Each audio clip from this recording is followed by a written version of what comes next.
Well, here we are once again. Straight talk. And that's what we're going to do today. We're going to do a little straight talk. And I got some people with me today that's got plenty of straight talk to give you. So I want to tell you out there, you must share what we're talking about. I tell you, it will not go anywhere. Let's put it this way. It won't go far enough unless you participate in a way that people can get it. So I want you to share and encourage the people you share with to share. And I want to do something else. I want to encourage you to do what I do. And I set up my little program here. I go Facebook Live and all that sort of stuff. You do it too and carry that message, because what we're really talking about is a community conversation. And it's more than a community defined by your neighborhood or by Louisville, Kentucky, or even by Kentucky. It's really a national conversation. And sometimes it even becomes an international conversation. So we want to share. You want to get in this game too. We want to keep this conversation going. And I think that our engaging in this fashion is a good thing. So back to what we're doing today. Look, I have two people that's going to deliver some information that you must have. Things that you might take for granted, things that you may even shy away from, things that you might consider in your family tree somewhere a dark secret. Or perhaps it's something that you've already been awakened to, but you need more information. How can you get enough information, reliable information? Well, we have two reliable people here today. I have with me today Abby Drane, President and CEO of 7 County Services. And I have my good friend Cecil Brookins, and he is a community advocate. I got to say this, a community advocate. Yes, it means volunteer. But he's a community advocate for the Winners for Wellness program, our initiative, and you're going to want to hear about this. You don't know what I've just learned. I want you to know it as well. So we have, I got to mention this else I get beat up. Former president of Phi Alpha Fraternity, Incorporated. Okay, I've said it. You owe me now, Cecil. Now, here we are. Abby, thank you for coming. Cecil, thank you for coming. How are both of you? Wonderful. Doing great, Senator. Well, first of all, let me just start off and say that I really appreciate the work that you're doing. It's an area. We're talking about mental health services. We're talking about other services that are related to mental health that you may not even think of as a mental health service, but they're all interconnected. They're all interrelated. They all feed off of each other, and we all should know about them. And I have you all here to talk about that, and I'm very excited about that. So Abby, first of all, just tell, what do you do? What do you do at 7 counties? In fact, what do 7 counties do? Yeah, well, 7 counties is your regional community mental health center. And we've been around since the 70s, offering mental health and behavioral health services, also substance abuse treatment and intellectual and disabilities services in the 7 county area. So that's not only Jefferson and our downtown area, but that's Bullitt. It's Spencer, Shelby, Henry, Oldham, and Trimble. So we are engaged in all those counties with offices and services for the community. We touch more than 31,000 people in this area. And you can find us at www.7counties.org. So if you would, follow that website, you would find the numerous amount of individuals that we serve, children, older adults, homeless, crisis services. We're in all about 140 Jefferson County schools. So there is a lot of work going on and a lot of about 1,600 staff out there delivering these services. Well, I got to tell you, before we move on, I want to get everybody that's listening, go on and get your pen, get your piece of paper, because you got to have to take this down. What's that again? Well, I'll tell you what, we'll give them a little time. We'll come back and give it to them, okay? Great. They're going to want to get this information. We have some other information we want to share so they can do their own research and they can connect and engage the ways that, in ways that they want to. Abby, in the legislature, where I operate, this issue of mental health is a recurring discussion. And in fact, I have to say, strangely enough, historically, the legislature somewhat drug its feet in this area, that it has not stepped up to the plate And I've always been teamed with folks that saying, hey, we got this thing over here and it's real. And what got my attention, Abby, was when there was some court rulings that suggested that there were people that were being treated, but you couldn't abuse them by keeping them locked up unless there was some danger or basis that current that and a lot of folks got out into the community. I have to say, philosophically and conceptually, I think that's a good thing. But at the same time, even though they were okay because they were being treated, some of them went off their treatment. That created other kinds of problems, and it's an ongoing problem. The court system had to adjust to that, and it's still an ongoing problem. But what disturbed me is the slowness of the legislature coming on board, except I think they're now getting it. I think they're beginning to see how important the work is that you do. Cecil, and I know that you're a community advocate. I know you're a guy that's been out there as long as I've known you, doing things that are uplifting and important to the community. What led you to volunteer in this area? Yeah, thank you. And before I say anything, Senator Neal, I just want to give you just a standing ovation for all the work that you did for the Louisville community.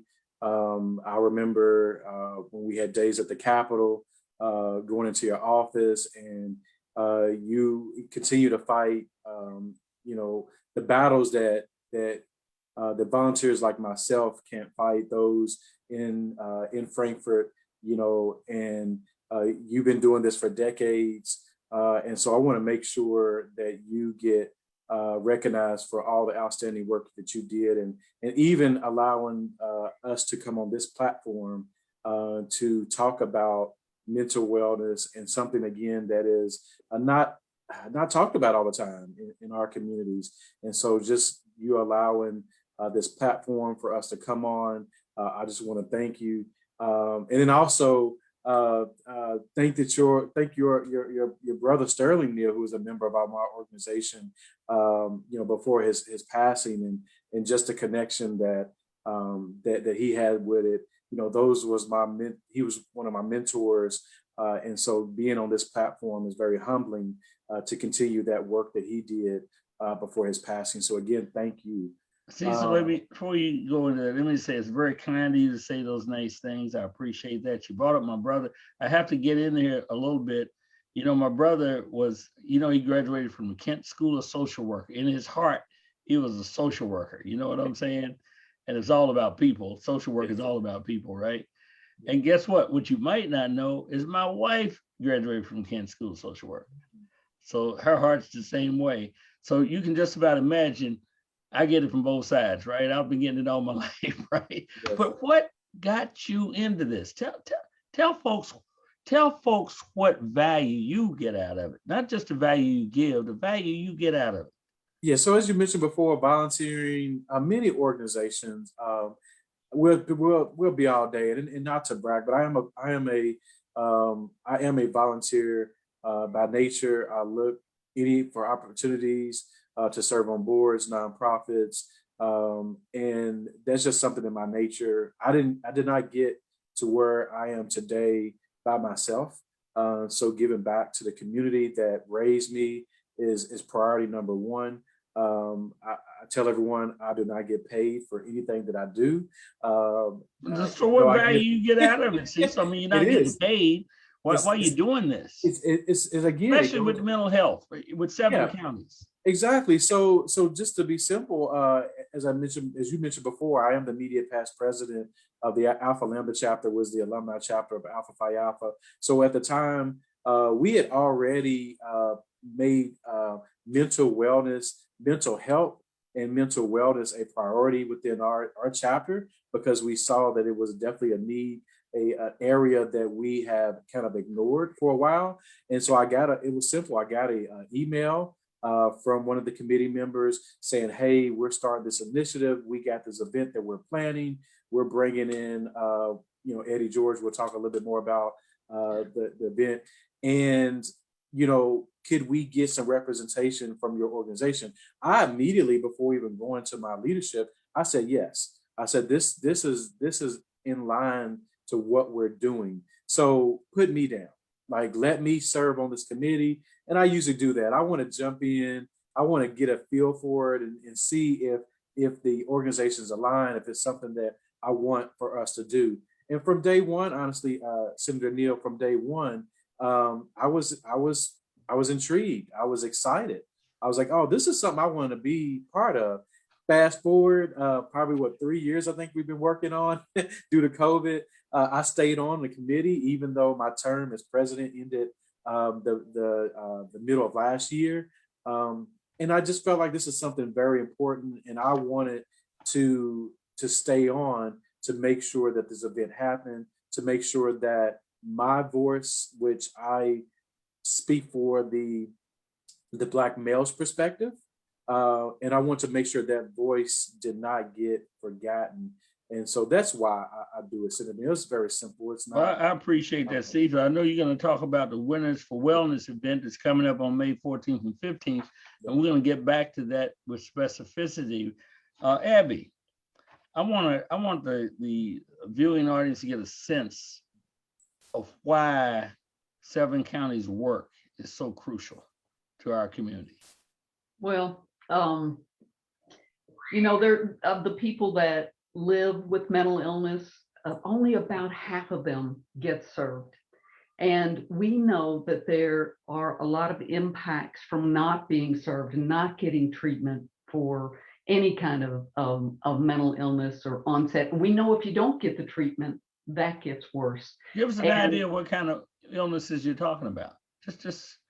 Well, let's say anxiety or depression. Let's just start off with that because there's a huge impact of anxiety and depression. Let's fold some COVID into that for the last year. So even people that may have had low levels of depression or anxiety, that's increased over the last year and a half. And then, we want to dive down into our people of color that live with disparities in their own environment, through their financial wellness or even health wellness. 7 counties has always been concerned about all of our community, but mostly our communities that have disparities. But wait a minute, Abby. Everybody's had some depression. That's exactly. Everybody's had some anxiety. I have it every other day about something. I mean, what's so different about the brand of depression and anxiety that you're talking about? And what signs would indicate to someone that they have that? I assume people that have it know it.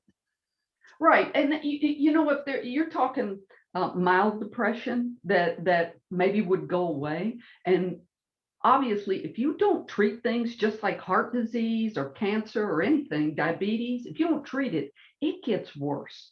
So you may have mild, intermittent signs of depression, but signs of depression that last for weeks or even months. And those could be brought on by, lack of financial wellness, a death in the family, crime in the family. Maybe there's a shooting. Maybe there's an auto accident. Maybe there's somebody with an addiction issue. It could be triggered. We know if you don't treat it, it's going to get worse. And then it can go into long-term disability, in fact. And you could lose jobs. You can lose relationships with families that could support you. So we're talking about deep signs of mental illness. And what are the signs? The signs are people maybe aren't talking as much as they used to. Maybe they're drinking more than they used to. Maybe they're more angry or staying in bed. So watching for those signs with each other and making sure that those folks get treatment. And we know that in our Black and brown communities, there's a fear. There's a stigma, even more so than in our white communities, of getting that help. And so this is part of Winners for Wellness. This is part of bringing us together and saying, it affects all people. We're all treated the same in that way, but how can we help then our neighbors get the services they need and trust and build relationships so they can get that help before it gets to a point it destroys your life. So you mentioned stigma. So why is there still stigma around a person seeking help when they are in emotional distress? I mean, why is there still stigma?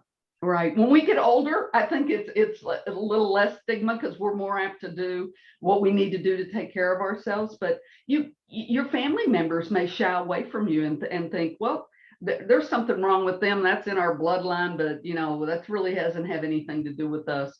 It could also help. You could lose your job if you think you're going to reach out for help, less more than it used to be 20, 30 years ago. But you might feel that your boss doesn't feel like you could do that job anymore and may lay you off. So you're afraid of losing that financial security. Maybe you have a partner or a spouse that may turn away from you and you're fearful of that. So we shy away from that treatment because we think others would think less of us. But it's really changed. I've been in this business 30 years and it's really changed for everybody. I know I used to work down in the Elizabethtown area and people would park behind the building to go in for a treatment. So the neighbors wouldn't see their car parked out in front of the building. And now we don't have parking there in back of the building anymore. Everyone goes to the front of the building. Everyone goes in, and if they need a treatment, seeks that treatment. But there's still work to be done, Senator. There's still work to be done in all our communities and all our families, because we know that if we can take care of the mental health, we can probably do a whole lot better on that physical health, and therefore have longer and happier and healthier lives. Cecil, as Abby's talking, I'm thinking back through my own family. Who in my family or some branch of the family I thought was kind of peculiar acting or was aloof or seemed to be down all the time. And a couple of folks popped into my mind a little bit. Is that your experience as well? Are there people around you through your friends or neighbors or whoever that you've gotten into that you sort of suspect had some kind of problem, may have even shared it with you? Yeah, I think, going back, when you think about, like when you were young and, teenager, you always, know of that one person from the community or the neighborhood that just, was kind of different, because back then, there was the clinical names or there wasn't the quote unquote, what was really wrong with the person. And so, but now, as Abby mentioned before, as you get older, you put everything in perspective. So I think everyone has a relationship or has seen someone that's maybe struggling with some type of mental illness. But back then, you just kind of labeled them, the crazy person, or, you don't mess with, Uncle Joe or whatever. I think for far too long, we put that label instead of saying, hey, this person really needs help. And not only does this person need help, but here's where this person can get help. We kind of like, close the door, don't go in there, don't mess with that person. And I think you found that a lot within in our communities and even in our families.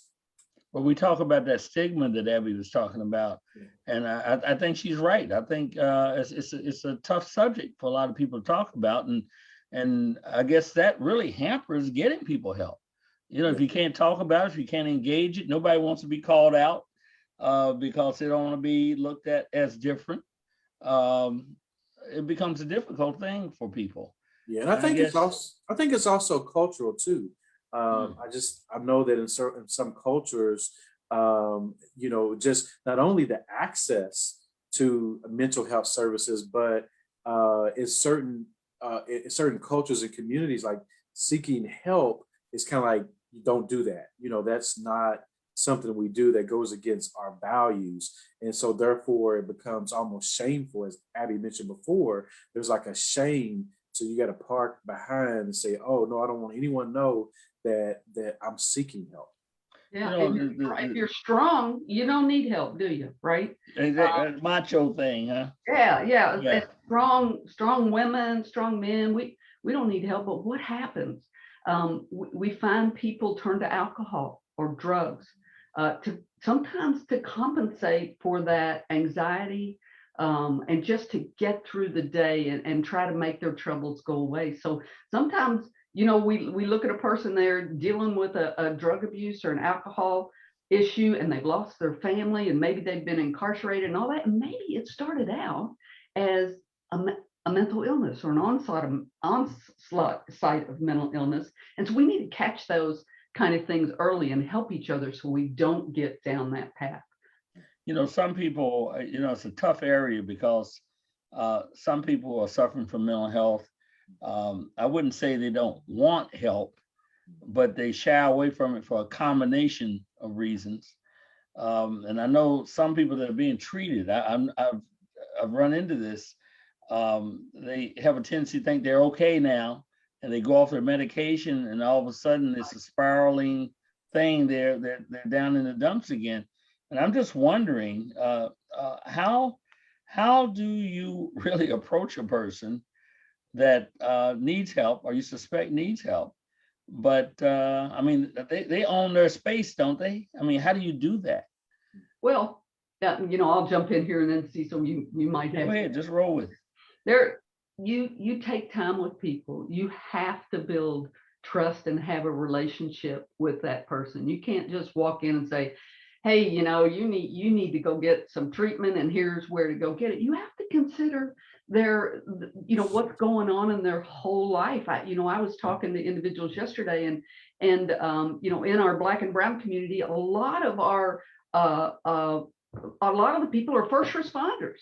They're out there having to work, and when they get home, they have to take care of the family. They may go to a second job. They got to help those kids learn, and there's not time to get in your car and go down for a mental health treatment. So there are some barriers other than there's an open door and an office across the street. There are barriers that we face when we work. You know, I'm working a professional job, and so I can flex my time some. A lot of people can't flex their time. They're expected to show up there at 8 o'clock and, you know, have a 30-minute for lunch and get out of there at 4:30, and then they got to go pick some kids up and feed them and take care of them and wash them and do their homework.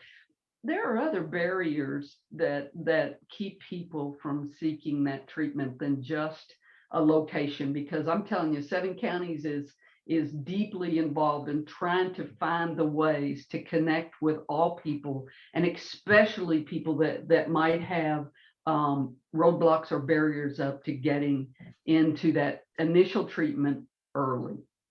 Well, I'll tell you what, I've digging around, I was looking at some information on the Mental Health America, and they report that youth mental health is worsening nationally. 9.7% of youth in the US have severe major depression. That is huge. 9.7% of youth have severe major depression. Is depression and anxiety the more prevalent form of mental illness that you encounter in your work? Sure. And also in your community work, Cecil? Both. Abby, you take that. I think Abby, you was gonna.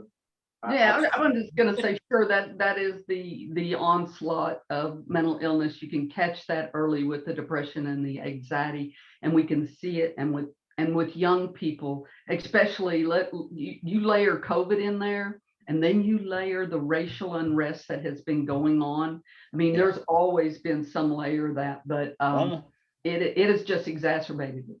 And I want to get back to that one in just a minute. I think that let's do some further investigation with respect to that. But Cecil, in your experience, are you finding that same sort of thing? I mean, is the depression, the anxiety piece, are you finding that in youth? Do you come in contact with youth? Does your work bring you in contact with youth? Yeah, so we actually, my organization, we have a volunteer service program with a JCPS middle school. We've adopted that school. We have a national program that we do with the school. And this is pre-COVID. So pre-COVID, we were actually in the school during school time mentoring roughly 45 to 50 young males. And this is pre-COVID. We've already seen the layers of what I consider not necessarily like major mental illness, but there's signs of it, right? Whether it's being in a single parent home, is it not having the financial resources? So there's some bullying going on. If they're not able to fit in, and they're it's already there. So it's already, the symptoms and the signs are already there. Then put COVID on top of that. Then put on social injustices that we see as soon as you click on the TV, whether it be George Floyd, Breonna Taylor. I mean, there's countless, and I don't know how to handle that as an adult. But could you imagine having to be a young teenage boy that's already going through adolescence, and on top of that, seeing all this on the news? So again, as Abby mentioned, those layers get thicker and thicker and thicker. And if you don't have a resource to peel back some of those layers, then it just gets way too big. The legislature passed some legislation to focusing on mental health professionals in schools. And it got into a question of the funding. Everything we do is relates to funding, right? The amount. But I thought it was significant that we took that step to recognize that this had to be done, it needed to be done, and that the ability to have someone who understands and knows how to deal with those kinds of issues on the spot, professionals, was a very important step. Now we got to put the money behind it to make sure that that it's everywhere. So I think that's a step forward. But Abby, you mentioned COVID. This COVID, I got to tell you, this COVID thing has disrupted all kinds of things in people's lives. I can't imagine how it's affected everyone. I know how it's affected me. And you have to adjust to it, because it will, it's going to change your behavior one way or another, and you have to adjust to it. But they have signs of just some of the things: burnout and sedentism, sitting around, not being active and so forth. I'm just going through some of the things I was looking at. The sabotages your sleep.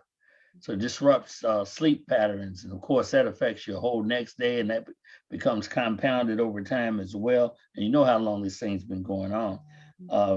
Some disorders that you have, ones that you've mentioned, thrive in isolation.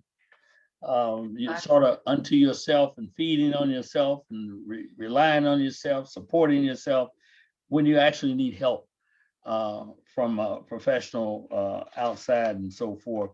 I'm just sort of getting into this piece of specific impacts. Someone has a particular impact in terms of their livelihood, et cetera. I mean, just think of the multitude of disruptions there are. This COVID piece, what are you seeing out there at seven counties, Abby, that you could say it may have not created the problem initially, but it's at least exacerbated the problem because of the disruption in patterns and so forth? Yeah, the biggest thing that we see, besides just the ever increasing number of people that call in for the first time for services, may have been able to get by and get through an episode of depression or anxiety, and now can't, because of the isolation and the fear of financial loss and the housing insecurity, all those pieces.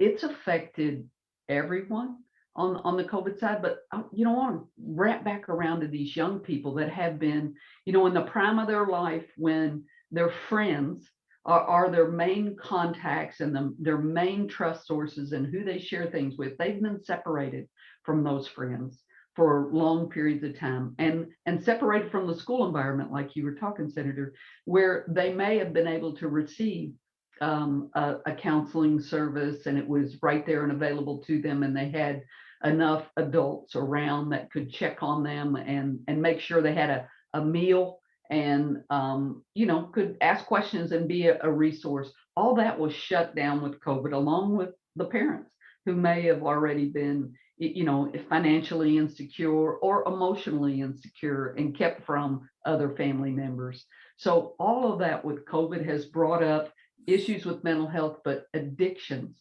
The people that were in recovery and doing very well. We hire people that are in recovery for some period of time. They're called peers and peer support. And, a lot of the people that we work with every day have had some kind of mental health issue or addictions issue. You probably run into those folks all the time because 50% of people have some kind of issue like that. But the addictions part, the opioid crisis that hit us back in the 90s, and we've been fighting ever since and trying to get a little foothold on, that was a real setback because now you had people that were struggling every day to be in recovery, now alone and taken away and separated from people. And maybe they did an AA treatment or an NA treatment online. And for a little while they could pull it together. But when they got off that phone call or off that Zoom call, they were alone. And a drug was their friend.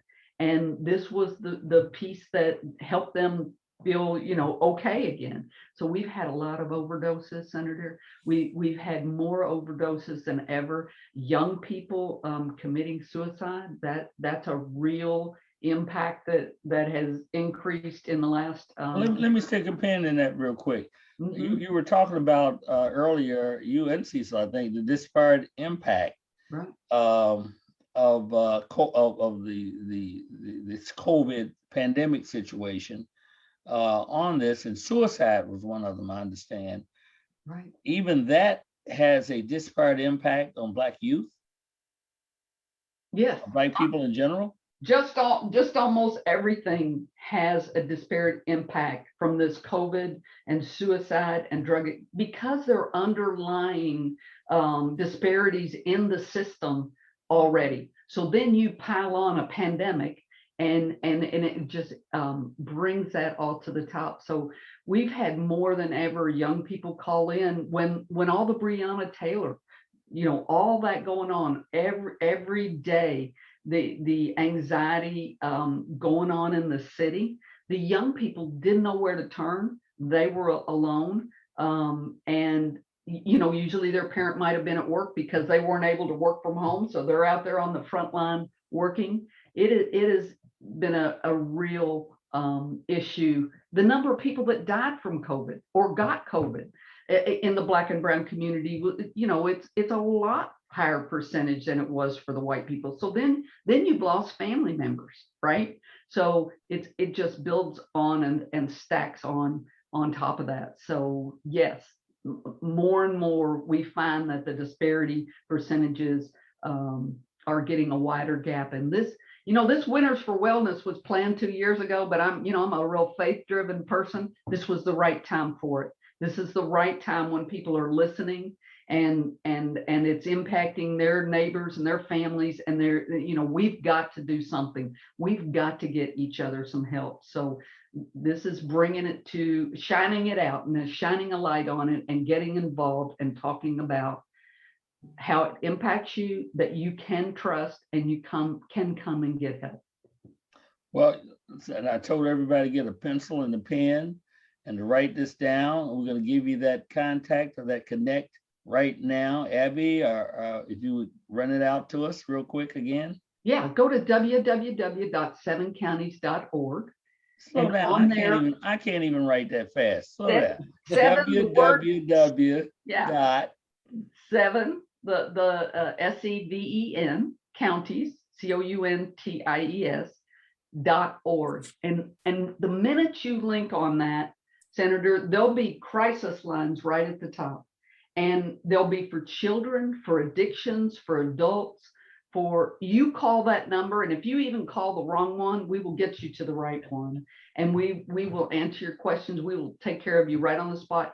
And it's not like 7 counties does all this work. We have partners that we work with all across the community. We'll get you to the right place. But we answer the crisis line and that's a suicide hotline. We answer all those calls 24/7 and make sure people get to the right spot. But you have to take that number down for a family or a friend.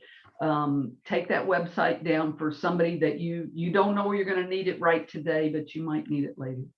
So Cecil, and we're going to come back because I want everybody to get this.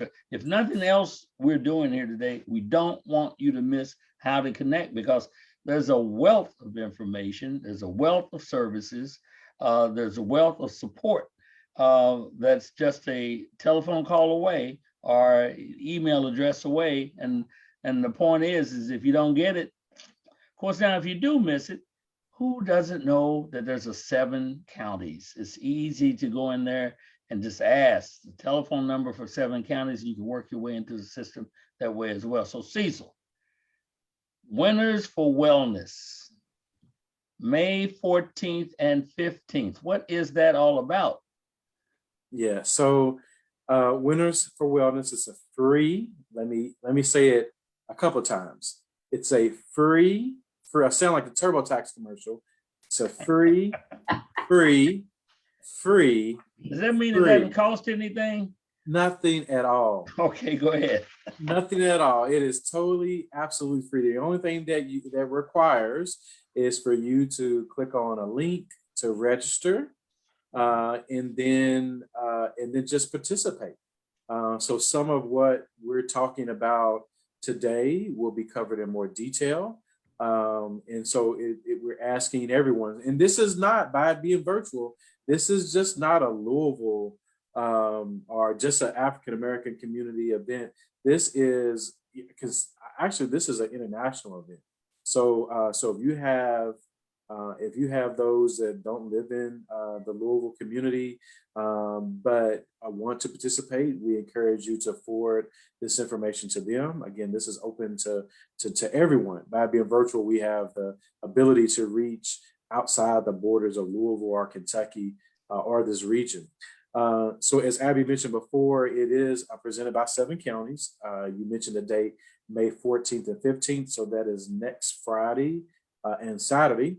We have many partners that have made this event possible. We have had a long and thoughtful planning process. Again, we had some struggles because we started planning this pre-COVID. Yeah, but I hear you having Eddie George as the key. Yeah, speaker. I was going to get to Eddie. Hey, come on, Senator. I'm trying to lead up to it. Oh, I couldn't help it. I'm bursting all over. Come on, tell us about that. So yeah, so we have Eddie George. The Eddie George is going to be NFL football player, NFL great keynote speaker, but he also has a dynamic story about his struggle with mental illness. So he's going to speak on that. He's going to be live. He's going to take some questions. He's going to share that story with all those who attend. That's on day 2. So we want all attendees to stick around for both days, but make sure they're around to hear Eddie George. But yes, NFL great. He's going to come on. He's going to tell his story. I don't want to give anything up, but his story is just amazing, and he's been part of this process from day one. We was hoping to get him here in Louisville locally, but due to COVID, we decided to make this a virtual event, and we don't want to keep pushing it off. Thank you, because I wouldn't have been there unless it was a virtual event. I think that was a wise decision. You're going to get more people involved in that. I think, but they're going to need pick up your pen, everybody, because here comes another one. Yeah. What is that? That's events. So events, Bizaboo, and I'm going to spell it for you, .com. Yeah, so it's events.bizabo.com/winners for wellness. And I believe someone is posting that in the chat. So hopefully you'll see that link. That link will take you to the registration page, and there's some more information about some of the speakers. It also should give you an agenda of what that kind of day and a half event's going to look like. So if you know, well, how can I attend? How much of this time is going to take up? All of that is on the event page. But we do want you to register. We want to get you pre-registered, so not only we know who's all attending, but they can do that today, right? Oh, they can do that. There, we already got a large amount of attendees already, but we want more. They can do that right now. They can do it right now. And As soon as we get off from here, they can do that. Yes. Right? And it's free. Did I mention it was free? Yeah. Okay. I think you did. I'm not. Okay. So it's EVENTS. That's events. EVENTS.BIZZABO.com. Yes. // Yeah. So it's like kind of like the / is the one that's kind of like. Look, they be honest. See, you too old. They already know what that is. I got you. Yeah. / winners for wellness. So that's events.bizabo.com / winners for wellness. And that'll get you into this event, right? That gets you registered. And they can do it right now. And did you mention it was free? I don't think I did, but it was. Okay, well, it doesn't cost anything. Okay, correct. So let me ask you this. Your topics. This is an interesting one. Yeah. Policing the Black experience. Yes. Give us a little idea what that's about. I mean, so I don't think we have enough time, Senator, to discuss how important that is right now. The Black experience is already, important, but then the policing, right? And we're going to touch on that subject. We didn't want any subject. You're not talking about city police, are you? We're going to talk about everything. I don't want to give everything. Okay, you don't want to give everything. Oh, okay. Just hang it out there a little bit. Just a teaser. Yeah, race and base trauma, right? Now, because we know that trauma exists, but it's also race-based. The same trauma that I'm going to deal with as a African American male is different from a white male. Right? Well, let's just get right to it. Racism. Look, they got some reports out now that have tracked and analyzed this situation, and racism definitely creates trauma. Unique to this society or those situations, and it affects you in different ways that you may not even detect. In with respect to that. So I'm going to tune in because I want to get more information on that. And you got the impact of violence in communities. Yes. Wow, that's going to be a very interesting one. It's a perplexing one too, but it's very interesting. Yep. I noticed you got parenting during the pandemic. Correct. So I guess this is more like engaging folks in how you might go about this, some of the tools that are available, that sort of thing. Yeah, I mean, because we're all everybody's going through this COVID, we're learning as we're dealing with it. So we want to we have some really good resources. Some subject matter experts is going to provide really good information, really good knowledge and resources. We at the end of this event, we don't want someone to say, well, you know what? I still don't know where to go. Right. I still don't know who I can talk to. By the end of this event, you will know. Well, here's one. You got the everyday struggles that young people of color face. So this isn't just for folks with gray beards. This is for like young people. Correct. Yeah, I have teenage twins, 14-year-old twins that are dealing with this. They're dealing with it in a totally different way than I had to deal with it. Their exposure to social media and to news is way far what I had to deal with, being raised. It's constant. As soon as they cut on the TV, they see it. So they're dealing with that a little bit totally different than I'll deal with it. So let me back up, Abby, because we got to come back to this. I really want to. I tell you, toward the end of this, we're going to get those how they can hook up again, because I want to make sure they don't miss this. But Abby, and you say it's in the chat, right? We think it's in the chat so people can get it from the chat. Yes. Okay, now, Abby, barriers. I know we mentioned some of those, but I'm really interested in getting back in that discussion about barriers to healthcare and resources for people of color. But, it's resources for people, is it not? But we have a specific emphasis here on people of color because of the disparities that you've spoken about. So these barriers, could you elucidate? Could you explain further a little bit more about those barriers? And Cecil, if you would chime in behind her, I'd appreciate it. Right. And we know that there are barriers to mental health, but let's go back to barriers for medical care. So we know that there's disparities in the minority care, and it's often at the barriers to the access.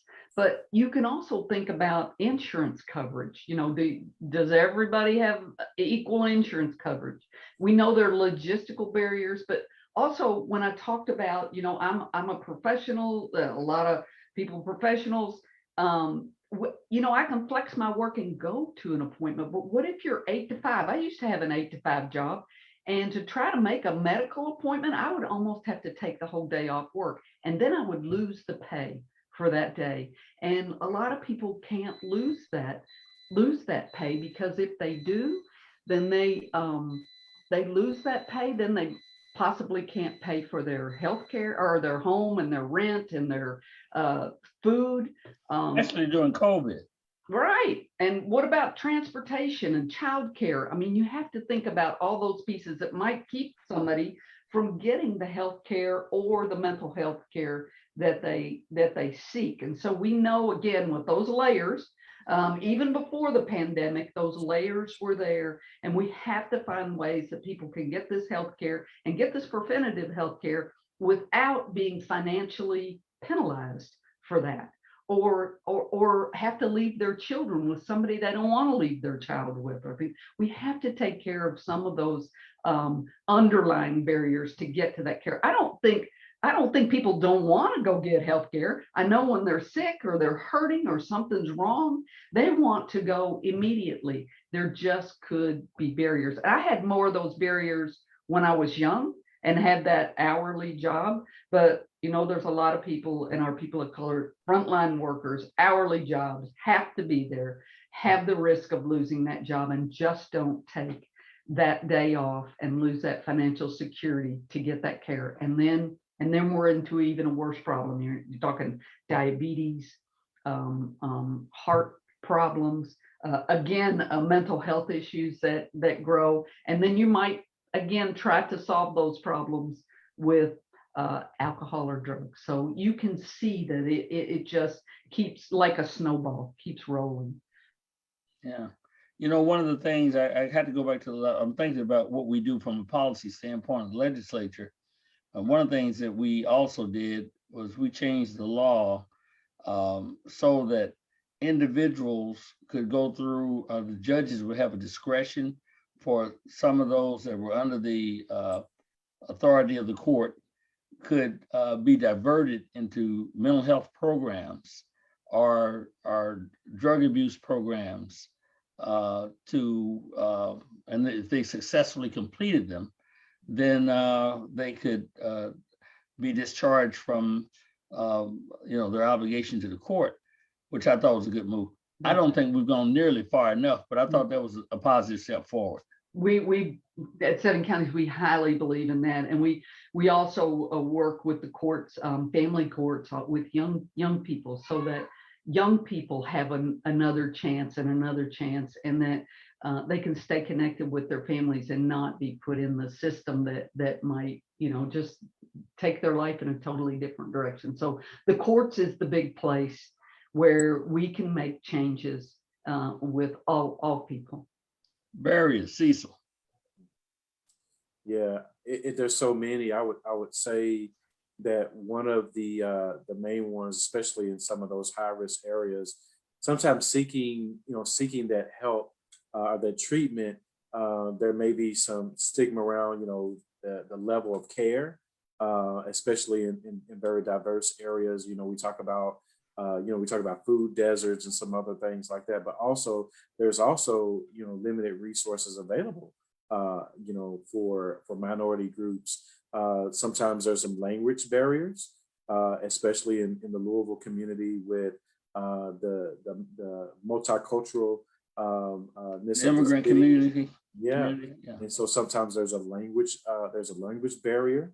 that sometimes becomes a barrier.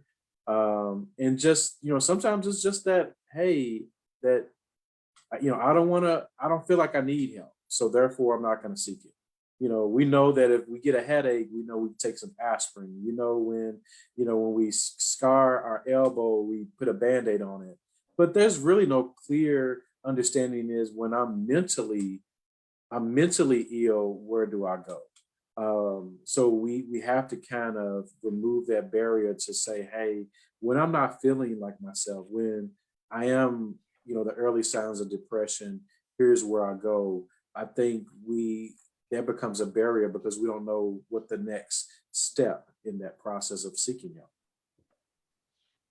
You raised this question earlier about insurance. I'm going back to the Mental Health America. The percentage of adults with a mental illness who are uninsured increased for the first time since the passage of the Affordable Care Act. That boggles my mind. You have the Affordable Care Act in place, and the uninsured. A lot of people don't understand there's a gap in there. Not everyone is insured. Even though major numbers became eligible for insurance under the Affordable Care Act, there still is a gap. There's a body of people out there that are right in that gap that don't have the insurance. Now it's increased. Mm-hmm. It's increased. That is sad to hear.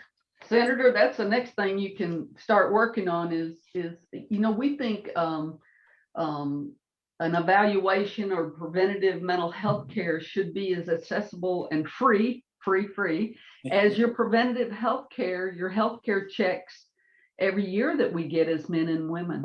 And why wouldn't that be free whether you have insurance or not? We could catch a lot of these things a lot earlier. And we know the cost to society is a lot more if we don't catch them. Yeah, and Abby, I would also say, and Senator Neal, you brought up a good point. There is a issue with those who don't have insurance, but what I found is those who do have insurance don't realize that most major insurance companies or programs have a wellness, a mental wellness access. So if I have good health insurance, I also have a outlet or resources available for mental wellness, and that's covered within my health insurance. I don't think a lot of people understand that. So I don't have to. Yeah, they have EAPs, so employee assistance program. You're right, Cecil. Flip the back of that insurance card over. Usually, that mental health piece is on the back, so that might be news for some folks they didn't know they have, but there are co-pays and things like that. That preventative piece, if we could get it, everybody could have a mental health check once a year like they have a physical check. Think about that. Think about something that you may not even known. Like I live every day. I'm an accountant, finance person by trade, but I ended up in a community mental health center working. Thank goodness, because as I raised my children, as I went through things on my own, I had probably some of the best counselors and licensed psychologists right beside me that I could lean on and ask a question to. A lot of people don't work in an environment like that. And if I hadn't have been a mental health professional myself, I wouldn't have known about those things. But I think I give it credit to, my children being mentally healthy at this point and myself being mentally healthy. So, if you don't have that right beside you, reaching out and getting that service, I can tell you there are lots of services across our community, especially in the Jefferson County area, that are open and ready to serve people. And you probably have an insurance card or some kind of benefit that covers that, or we'll find a way that it's covered. Another interesting thing, this is Health America again, Mental Health America, people screening at risk for mental health conditions are struggling most with loneliness or isolation. That loneliness or isolation piece really jumps out at me. You take for granted that people are connected, that they got a network, a support system, et cetera. But, a lot of folks who are challenged isolate themselves, self-isolated, or become isolated because of the stigma or the other things that you talk about. And during the pandemic, I mean, there couldn't be a perfect storm better than that. I could see where these things could fester, the lack of connectivity, the lack of communication, the lack of supports in this situation. This is a serious issue. This is a very serious issue. I want to go back a little bit to this event though, because that seems like an opportunity here. We're talking about May 14th through 15th. We're talking about the program that Cecil was talking about that deals with. First of all, I want to hear Eddie George's story. I think that's going to be interesting. That's a draw right there. But we're talking about May 14th through 15th. We talk about Winners for Wellness event, and it's online, and it's at events.bizabo.com. It's events.bizzabo.com/winners for wellness, one word, and that will get you in there, right? Yeah, or you could go on www.7counties.org and there'll be a link there as well. Okay, so there's no way we have missed connecting the listening audience to this great event that's coming up. I'm gonna plug into this event myself, and I'm going to in fact, I'm gonna send out something special Monday or Tuesday. Let's see, Monday is the what, 11th, 10th? 10th. I'm gonna send something out by the 11th and to my contacts, and I want to get everybody out there to do the same thing and share this event here today, Straight Talk. I think that's an opportunity here that everyone can be an instrument of spreading the word, and want to encourage that here today.